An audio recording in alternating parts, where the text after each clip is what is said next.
गणेशपुराणम् उपासनाखण्ड अष्टाशीतितमोऽध्यायः। कामेन अनङ्गेन कृतं तपः गणेशेन वरप्रदानम्।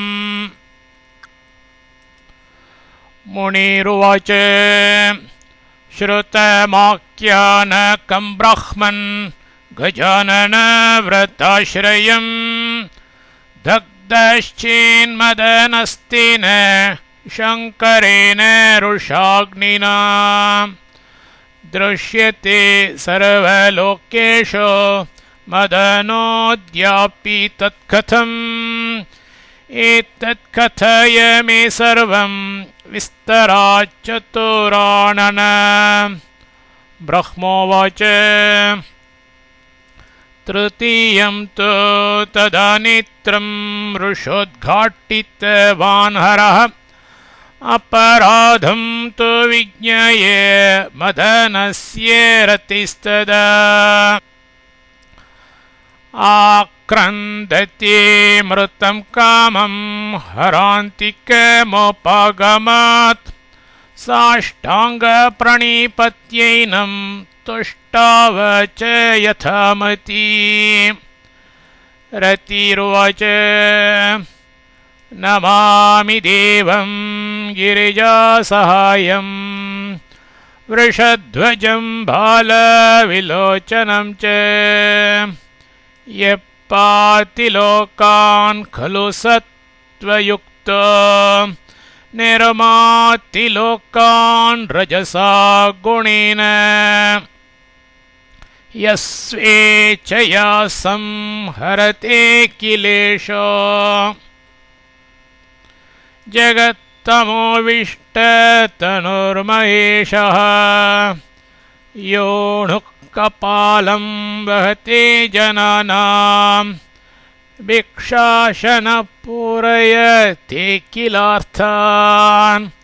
दीनानुकम्पे भगवान् महेशो गतप्रियाया शरणं ममास्ताम्। कर्तुं तथा कर्तुं मदीनसत्त्वः शक्तोऽन्यथा कर्तुमपीह देवः। स मे विधत्तां शरणं गताय।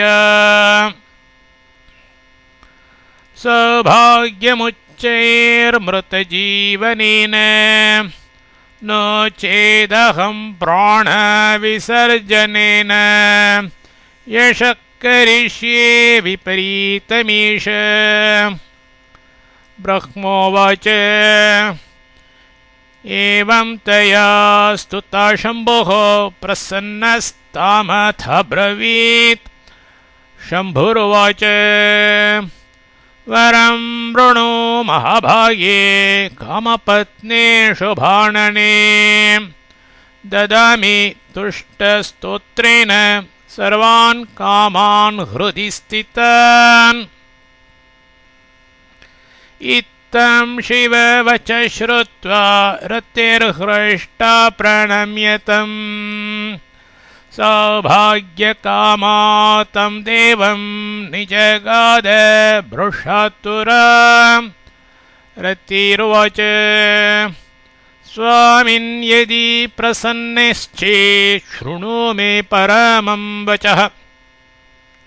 रसायां दिवि भूमौ वा कान्ताः स्युः कामिनी गुणाः। मम लावण्यलेशो न तेषु कापि त्रिलोचना। मां दृष्ट्वा मुमुक्षु शक्रमुख्यवीर्यमपत्रपाः।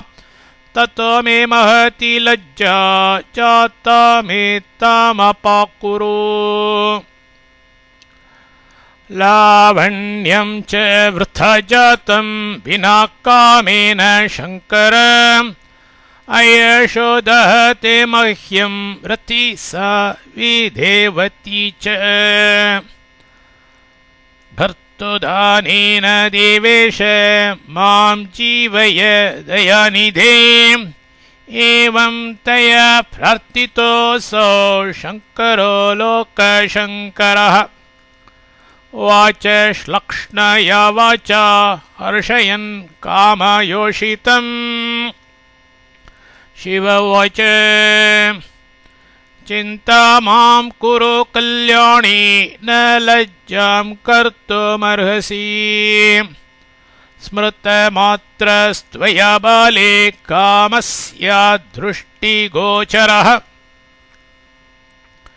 मनसा चिन्तितो वापि मनोभूरिति संजितः पूरयिष्यति ते कामान् मान्या त्वं च भविष्यसि विष्णो सकाशाद् उत्पत्तिं रमायां प्राप्स्यते यदा भर्ता तव जनैक्यातो नाम्ना प्रद्युम्न संजितः भविष्यति महाभागे गच्छेदानीं निजालयम् सा गता शिववाक्येन मन्दिरं भृशसुन्दरम् सस्मारतं पतिं सा तु पुरोणङ्गसमायया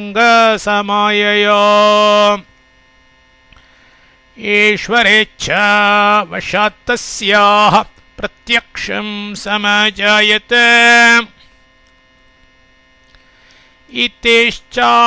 इतेश्चाश्चर्ययुक्ता सा जहृषे पतिना सह ततोऽनङ्गो ययौ शम्भुं प्रणम्याभिदधे वचः अनङ्गवाच विनापराधं देवेश गमितोऽनङ्गतां कथम् इन्द्रादिदेवतावृन्दे स्थारकासुरपीडितः मुनिभिश्च विशाखस्य त्वत्त उत्पत्तिवेदिभिः प्रार्थितस्तव निष्ठाया भङ्गं कर्तुम् अहं विभो उपकाराय सर्वेषाम् अकार्षकर्म तादृशम् उपकार समं पुण्यं न चास्ति भुवनत्रये विपरीतं तु तज्जातं मम दैवात् सुरेश्वर त्रयस्त्रिंशत् कोटिदेवेष्वहं चारुतरः पुरा उपमाचारुपुरुषे ममैव दीयतेऽखिलैः कथं तिष्ठामि देवेश स्वाङ्गहीन परे तवत् अतो मयि महादेव कृपयानुग्रहं कुरु ब्रह्मोवाच तत एकाक्षरं मन्त्रं गणेशस्य ददौ शिवः अनङ्गाय प्रणमतेऽनुष्ठानं चादेशच्च तम् ततोऽनङ्गो ययो रम्यं जनस्थानं सुसिद्धिदम् तत्रानुष्ठानमकरोत् अनङ्घ शङ्कराज्ञया संवत्सरशतं पूर्णं तथापस तपो महत् एकाक्षरं जपन्मन्त्रं गणेशध्यानतत्परः वायुमात्राशणो नित्यं सदारति सहायवान् ततः प्रसन्ना भगवान् देवदेवो गजाननः आविरासे दशभुजो महामुक्कुटशोभितः जलद्रत्नप्रभाचारो कुण्डलाङ्गदमण्डिताः कोटिसूर्यप्रतिकाशो मुक्तामाला विभूषितः दिव्यमाल्याम्बरधरो दिव्यगन्धानुलेपनः सिन्दूरारुणशुण्डास्य दशयुधलसत्करः शेषालङ्कृतनाभिश्च नानालङ्कारराजितः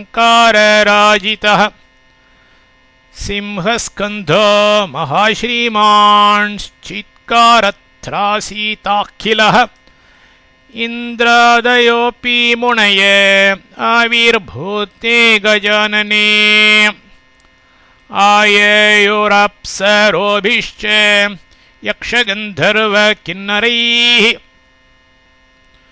दिव्यवादित्रनिर्घोषैः पुपोजोस्ते गजाननम् उपचारे षोडशभिर्भक्त्या देवं पृथक् पृथक् कामोऽपि तत उत्थाय प्रणिपत्याखिलान् सुरान् ववन्दे देवचरणौ पूर्वं नत्वा मुनिनवीं प्रशंस तदा देवं विकटं करुणाकरम् कामोवाच धन्यस्त्वमसि देवेषु परब्रह्मस्वरूपवान् निराकारोऽपि साकारो जातोऽसि भक्तवत्सल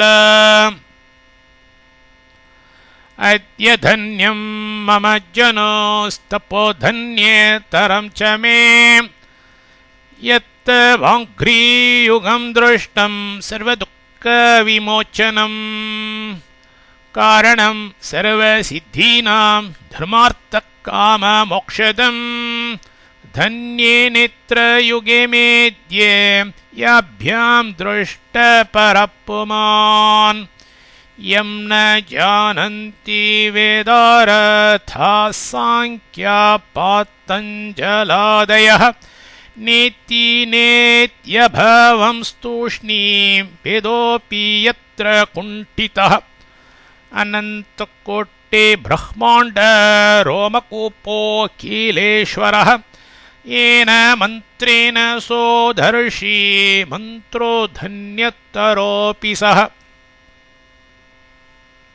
गणेश उवाच सम्यक् उक्तं रतिपते न मां ब्रह्मादयो विदुः यदा साकारतां यामि तेऽपि जानन्ति मां तदा ममैवानुग्रहात् काम दृष्टवानसि मां तदा यतोऽहं परितुष्टस्ते तपसा मनोनाथत वृणुमत्तोऽखिलान् कामान् कामे कामं ददामि ते ब्रह्मोवाच इति देववच श्रुत्वा पुनरुचे मनोभवः आणुपूर्व्येन सकलं वृत्तान्तं शिवकारितं तस्मै च कथयत्कामः प्रसन्नार्थप्रदायिने अनङ्गतां स्वस्य रतेराक्रन्दं मणोमेव च अनुष्ठानं चिरकृतं शिवदत्तं वरं तथा वृणोति स्म वरं तस्मात् सुप्रसन्नात् गजाननात् कामोवाच यदि प्रसन्नो भगवान् तन्मे देहि स देहताम् मान्यतां सर्वदेवेषु प्राग्वल्लावण्यमेव च भक्तिं दृढां त्वच्चरणे त्रैलोक्यविजयं तथा भक्तिं दृढां त्वच्चरणे त्रैलोक्यविजयं तथा इति श्रीगणेशपुराण उपासनाखण्डे 88तमोऽध्यायः।